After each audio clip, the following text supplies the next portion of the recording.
Welcome back नाज़रीन। कल हमने बात की थी स्ट्रीट क्राइम के हवाले से। कराची में नए साल के इस आगाज़ के 13 दिन गुजरने के बावजूद मुतादिद वारदातें हो चुकी हैं और अगर सिर्फ 2 दिनों की बात की जाए तो इसमें 5 वारदातें रिपोर्ट की गई, जिसमें 2 वारदातें बड़ी थी। इसमें 1 करोड़ से ज़ायद जो रकम है वो लेकर फरार हो गए मुल्ज़िमान। अभी तक उनकी शनाख्त हुई है या नहीं हुई, क्या कार्रवाई हो सकी अब तक? एक एडिशनल आईजी कराची की जानिब से एक नोटिफिकेशन जारी किया गया था जिसमें कराची को हाई अलर्ट कहा गया था, तमाम थानेदारों को सड़कों पर रहने की तलकीन की गई थी।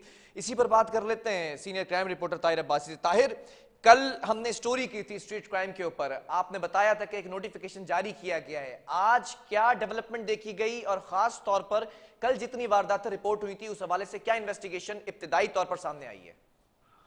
शुक्रिया बिलाल साहब। सूरत हाल कराची शहर में आज भी वैसी ही है। अब से 2 घंटे पहले शहर के 4 मकामात पर स्ट्रीट क्राइम्स की वारदातों के दौरान 4 शहरियों को गोलियां लगी हैं जो कि जख्मी हुए हैं। लेकिन अगर हम कल की बात करें तो कल पे पुलिस अब तक कोई पेशरफ्त नहीं कर सकी है। दोनों वाकयात के मुकदमा दर्ज कर लिए गए हैं कि जिला जुनूबी पुलिस ने डीएसपी क्लिफ्टन और एसएचओ क्लिफ्टन पर मुबनी एक कमेटी बना दी है जो मुख्तलिफ जावियों से कल वीर भान के कत्ल की तहकीकात कर रही है। जो कत्ल की वारदात थी इसमें 9mm पिस्तौल बरामद इस्तेमाल हुआ था। पुलिस ने असलहा, सीसीटीवी फुटेज और बैंक के कुछ जाविये हैं जहां से चंद शवाहिद इकट्ठे किए गए और बैंक के अंदर से रैकी करने वाले उस शख्स की पुलिस ने शनाख्त कर ली है जिसकी तलाश का सिलसिला जारी है। शहर में सूरत हाल अब भी वही है, दिन भर डकैतियां होती रही हैं। आज 7 मकामात पर डकैती के वाकयात हुए हैं। गुज़श्ता रोज भी औरंगी टाउन 8:30 के मकाम पर एक बड़ी डकैती की वारदात हुई थी। 12 रुकनी डकैत गैंग ने निजी कंपनी का पेट्रोल पंप था जिसको मुकम्मल तौर पर घेरे में लिया और बड़ी वारदात की और फरार हो गए हैं। ये सूरत हाल अभी भी शहर में वाक़ई है। मुकदमा दर्ज हुआ है, मुकदमा नंबर 11/2022 है। ये थाना क्लिफ्टन में वीर भान के कत्ल का मुकदमा है जो कि उनके कदम सुरेश कुमार की मुद्दत में दर्ज हुआ है। ठीक है। जो अब से कुछ देर पहले पुलिस के आला अफसरान से हमारी बात हुई है, उन्होंने बताया कि डीएसपी इमरान जागीरानी और अरशद आफरीदी हैं, उन पर मुबनी एक कमेटी बनाई गई है, जबकि जो तफ्तीशी अफसर हैं खालिद नजीर ताहिर, वो कल एक अफसोसनाक वाकया भी पेश आया था। एक नौजवान लड़का जिसका नाम शाहरुख था, उसको भी फायरिंग करके जाबाज किया गया था और यह भी मालूम होता है कि 3 दिन पहले ही उसकी शादी हुई थी, जिसके ऊपर शिकवा किया है फैमिली ने कि कोई मदद करने के लिए नहीं आया। सिक्योरिटी गार्ड भी सामने मौजूद था।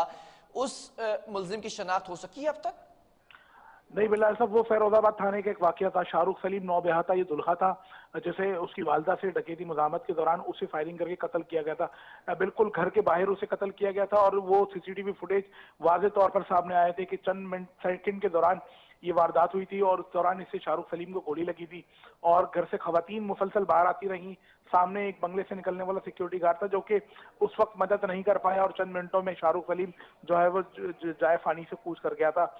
पुलिस दोनों कत्ल की कल होने वाली बड़ी वारदातों पर तहकीकात जरूर कर रही है।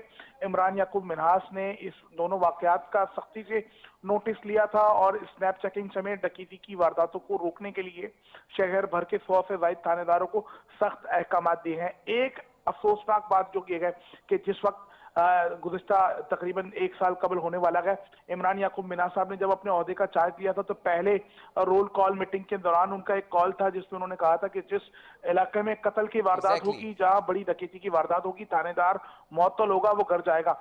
तकरीबन 9 से ज्यादा माह हो चुके हैं, 50,000 से ज्यादा वारदातें हो चुकी है, 300 से ज्यादा शहरी कत्ल हो चुके हैं, 470 से ज्यादा शहरी जख्मी हो चुके हैं, मगर किसी एक भी थानेदार को आया इस नुकात पर मुअत्तल या घर ना भेजा गया हो कि उसके इलाके में ऑर्गेनाइज जराइम या फिर डकैती की वारदातें बढ़ चुकी हों।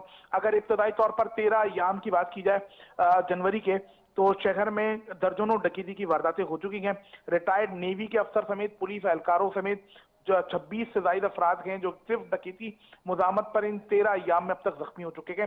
शहर भर में गुलिस्तान जौहर में हमने देखा एक केबल ऑपरेटर को अगवा किया गया समाजी रहनुमा से, उनकी कई रोज बाद लाश मिली एक नदी से, पुलिस कुछ ना कर सकी। वीर भान के कत्ल में पुलिस ने तहकीकात जारी रखी हुई है। 24 घंटे से ज्यादा का वक्फा गुजर चुका है, पुलिस अब तक कोई पेशरफ वाज़े तौर पर नहीं बता सकी। इसी तरह शाहरुख कल सलीम के के कत्ल में नोटिफिकेशन का कोई असर नजर नहीं आया अमली तौर पर। यह भी तलकीन की गई थी कि तमाम थानेदार सड़कों पर भी नजर आएंगे, पिकेटिंग, स्नैप चेकिंग बढ़ा दी जाएगी। कुछ ऐसा नजर नहीं आया शहर कराची में? नहीं बिलाल साहब, अगर सिर्फ हालिया 2 घंटों की बात की जाए तो शहर के 4 मकामात पर 4 वाकयात रोनुमा हो चुके हैं। ये चारों वाकयात शहर के तीनों अजला में पेश आए गए, जिससे वाज़ेह तौर पर जाहिर होता है कि शहर भर में डाकू राज ताहाल अब भी कायम है। पुलिस की तमाम फुर्तियां जो है वो नाकाम नजर आती हैं। तो इस शहरी पर कोई कोई इंतहाई रिएक्शन नहीं आया कराची पुलिस के सिपह सालार का कि उनके अहकामात हवा में उड़ा दिए गए? नहीं बिलाल साहब, अभी तक तो जो तर्जुमान है उनकी जानिब से इस तरह की कोई चीज सामने नहीं आई है। पुलिस मुकम्मल तौर पर जो डकैतियों की वारदातें हैं और रोकथाम है उसमें नाकाम नजर आती है। शहर भर में शहरी इंतहाई खौफ में मुब्तला होकर जिंदगी गुजारने हमने पर सादा लिबास मजबूर हलकारों हुए। की बात की थी जो कि शेयरिंग इंफॉर्मेशन के लिए भी खासा एक्टिव नजर आते थे, उस पर कोई पेशरफ्त हुई है? बिलाल साहब, वो इंतहाई एक अहम तरीन मामला है। अगरचे उस पर नजरसानी हो तो मुमकिन तौर पर शहर में कुछ मामूली सिक्योरिटी की सूरत हाल मजबूत हो सकती है, लेकिन ताहाल अब तक गुलाम नबी मेमन साहब के उस नोटिफिकेशन पर मुकम्मल तौर पर अमल दरामद है। और वो सादा लिबास बहुत बेशतर एहलकार हैं जिनसे हमारी फर्दन फर्दन बात हुई है, वो इंतहाई खौफजदा है। अगर उन्हें किसी थानेदार की जानिब से कहा भी जाए कि आया जाके किसी मामले से मुतालिक तहकीक या तफ्तीश कर ली जाए, इतने खौफजदा हैं क्योंकि सजा का मरहला इंतहाई सख्त है। सिक्योरिटी 2 फेंक दिया जाता है, RRF ट्रांसफर कर दिया जाता है, जबकि SSU ट्रांसफर कर दिया जाता है। वहाँ मराहिल इंतहाई सख्त है। इस तमाम सूरत हाल के बाइस वो जो लोग जो इलाकों पर गिरफ्त रखते थे, इंटेलिजेंस नेटवर्क ऑपरेट करते थे, लेकिन वो इंतहाई खौफजदा है। वो किसी थानेदार के कहने पर जो इंटेलिजेंस नेटवर्क है उसको चलाने में जो है रजामंद नहीं है, जिसकी वजह से जो असल सूरत हाल है इलाके निचली सतह पे जो जराइम बढ़ रहा है वो ये सामने आई है। इस तमाम सूरत हाल में एक चीज वाज़ेह होती नजर आ रही है कि एक खला नजर आ रहा है इंफॉर्मेशन और नेटवर्क की पिकटिंग के लिए। अब सवाल यहाँ पर ये पैदा होता है कि क्यों कराची पुलिस चीफ इस सुस्त रवि का शिकार हैं और क्यों कदम उठाने में देर कर रहे हैं? बिलाल साहब, क्योंकि वो एक मामला ऐसा हुआ था जिस वक्त अरसलान महसूद की एक मुबैना जाली मुकाबले में हलाकत हुई, उसके बाद पुलिस इंतहाई दबाव का शिकार रही। पॉलिटिकल दबाव पुलिस पर बड़ा आता और ट्रांसपोर्टर्स की जानिब से पुलिस पर दबाव बढ़ा। पुलिस ने चंद फैसले लेने थे, उनमें एक फैसला ये लिया गया कि शहर भर से सादा लिबास एहलकार जो हैं उनकी नकलो हरकत को बंद किया जाए। वो नकलो हरकत तो बंद हो गई है, लेकिन जो सादा लिबास लुटेरे गए उनकी नकलो हरकत शहर में दुगनी बढ़ चुकी है। रोजाना की बुनियाद पर दर्जनों वारदातें रिपोर्ट हो रही हैं। बैंक से रकम निकालना शहरियों के लिए इंतहाई मुश्किल मरहला बन चुका है, जबकि आप महंगा मोबाइल फोन शहर में लेकर अब आसानी जो है वो घूम नहीं सकते हैं। ये सारी सूरत हाल के मोटरसाइकिल लिफ्टिंग की वारदातों में इतना इजाफा हुआ है कि गुज़श्ता 10 सालों के रिकॉर्ड टूट चुके हैं। शहर भर में खौफ की ऐसी फिजा कायम हो चुकी है। और अगर रवा साल की बात की जाए इब्तदाई 13 रोज में, तो शहर में एक ऐसी डाकू राज की लहर दौड़ी है ताहिर, दूसरी जिस जानिब पर गवर्नर सिंध इमरान इस्माइल का ये स्टेटमेंट कि हर गली के कॉर्नर पर एक पुलिस एहलकार तैनात नहीं हो सकता, नहीं खड़े कर सकते। फिर इंटेल शेयरिंग की अगर बात की जाए तो किस हद तक मुफीद साबित हो सकते हैं अगर ये सादा लिबास एहलकारों को दोबारा से तैनाती मिल जाए थानों के अंदर और फिर आवाम के लिए ये मुफीद साबित हो? बिलाल साहब, सादा लिबास एहलकार कम से कम इस नौयत के किरदार अदा कर सकते थे कि आया जब कोई जुर्म होता था तो उसके शवाहिद खत्म होने से कबल वो वहां से जो है वो हासिल कर लेते थे।